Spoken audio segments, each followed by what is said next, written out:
ஒரு அழகான கிராமம் இருந்தது. அந்த கிராமத்தில் சாந்தான்னு ஒரு பாட்டி வாழ்ந்துட்டு வந்தாங்க.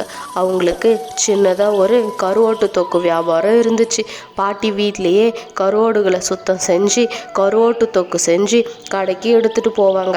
அப்படி போனதும் பாட்டி இப்படி சொல்ல ஆரம்பித்தாங்க, எல்லாரும் சீக்கிரம் வாங்க, சூடான கருவாட்டு தொக்கு தயாராக இருக்குது, இன்னும் கொஞ்ச நேரத்தில் எல்லாம் காலி ஆகிடும் அப்படின்னு சொன்னாங்க.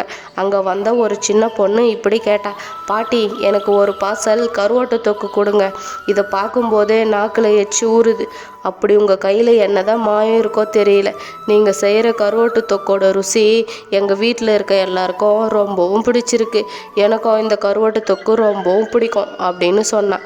அதுக்கு அந்த பாட்டி, சரி இருமா, உனக்கு இப்போவே ஒரு பார்சல் கருவாட்டு தொக்கு கட்டித்தரேன், நீ வீட்டுக்கு எடுத்துகிட்டு போ அப்படின்னு சொன்னாங்க.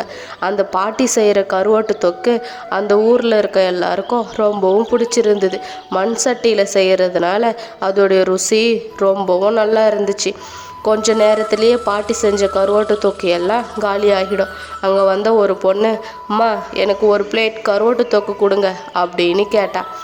அந்த பாட்டி இப்படி சொன்னாங்க, அம்மாடி நீ கொஞ்ச நேரத்துக்கு முன்னாடியே வரக்கூடாது, கருவாடு தொக்கையெல்லாம் காலி ஆகிடுச்சுமா, நீ நாளைக்கு வா அப்படின்னு சொன்னாங்க.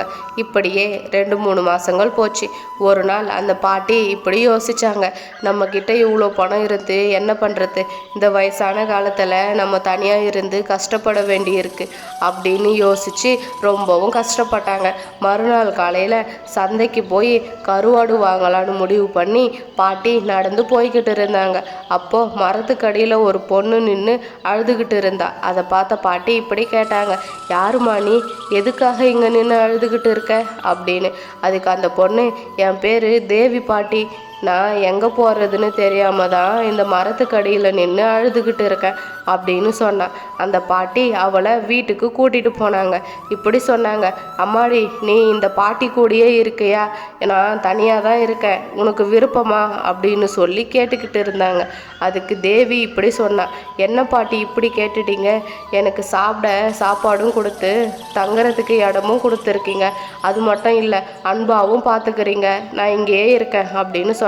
அப்படி கொஞ்ச நேரம் 2 பேரும் பேசிக்கிட்டு இருந்துட்டு அங்கேயே படுத்து நிம்மதியாக 2 பேரும் தூங்கினாங்க. மறுநாள் காலையில் பாட்டி வழக்கம் போல் சீக்கிரமாகவே எழுந்து கருவோட சுத்தம் செஞ்சு கருவோடு தொக்க செஞ்சுக்கிட்டு இருந்தாங்க. இது எல்லாத்தையும் தேவி பார்த்துக்கிட்டு இருந்தா. இப்படியே 2-3 மாதங்கள் போச்சு. பாட்டி சின்னதாக ஒரு கடையை வாடகைக்கு எடுத்து கருவாட்டு தொக்கு கடையை அங்கே நடத்திட்டு வந்தாங்க. அந்த ஊர் மக்கள் எல்லாருக்கும் மண் சட்டியில் செய்கிற கருவாட்டு தொக்கோட ருசி ரொம்பவும் பிடிச்சி போயிருந்தது. தேவியும் பாட்டி கூட சேர்ந்து வியாபாரம் செஞ்சுக்கிட்டு இருந்தா. ஒரு நாள் பாட்டி தன்னுடைய வீட்டில் இருக்க பணத்தை எண்ணி பார்த்துக்கிட்டு இருந்தாங்க. இது எல்லாத்தையும் தேவி நின்று வேடிக்கை பார்த்துக்கிட்டு இருந்தா. தேவி இப்படி யோசிச்சா, இந்த கிழவிக்கிட்ட இவ்வளோ பணம் இருக்கா, சீக்கிரமாக இது எல்லாத்தையும் சுருட்டிக்கிட்டு போயிடணும் அப்படின்னு முடிவு செஞ்சா தேவி. மறுநாள் காலையில் 2 பேரும் சீக்கிரமாகவே எழுந்து எல்லா வேலையும் முடிச்சுட்டு ஒன்றா உக்காந்து சாப்பிட்டுக்கிட்டு இருந்தாங்க.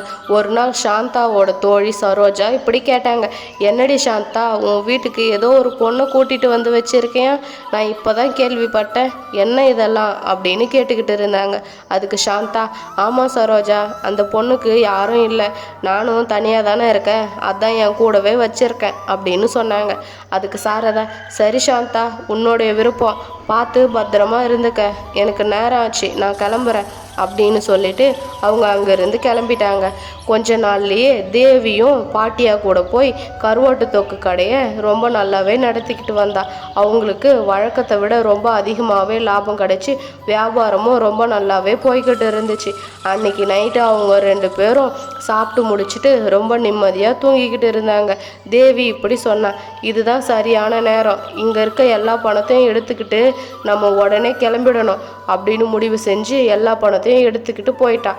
பாட்டி காலையில் எழுந்து பார்த்துட்டு இப்படி சொன்னாங்க, ஐயோ இங்கே இருந்த பணம் எல்லாம் எங்கே போச்சு, அந்த தேவியும் ஆளை காணமே, அப்பயே சாரதா சொன்னான் யாரையும் நம்பக்கூடாதுன்னு, நான் தான் கேட்காம பரிதாபப்பட்டு அவளை இங்கே தங்க வச்சேன், இப்போ என் பணத்தையும் தூக்கிட்டு போயிட்டாளே அப்படின்னு கஷ்டப்பட்டுக்கிட்டு இருந்தாங்க.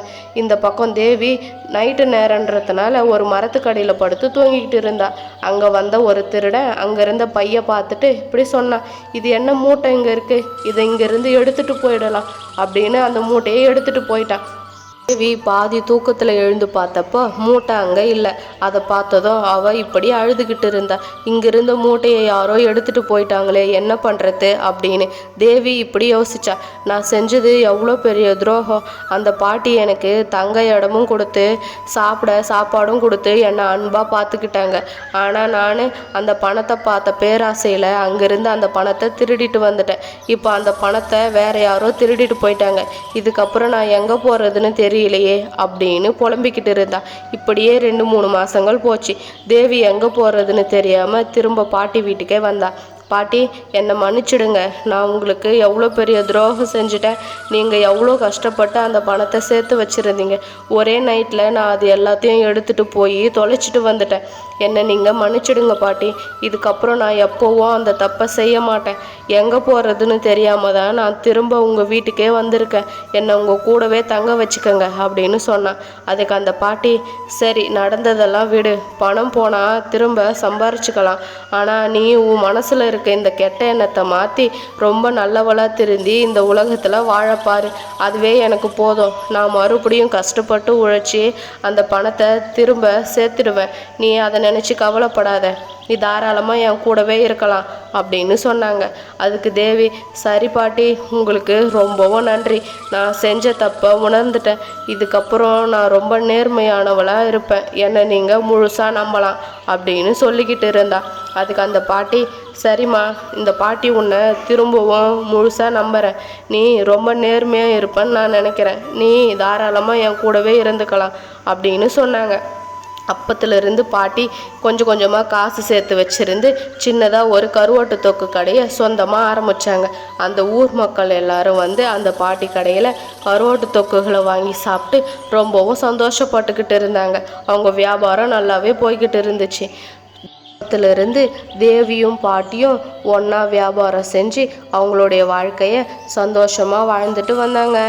இந்த கதை உங்களுக்கு பிடிச்சிருந்தா மறக்காமல் நம்மளுடைய சேனலை சப்ஸ்கிரைப் பண்ணி பெல் ஐக்கானை கிளிக் பண்ணி ஹால்னு கொடுத்துக்குங்க.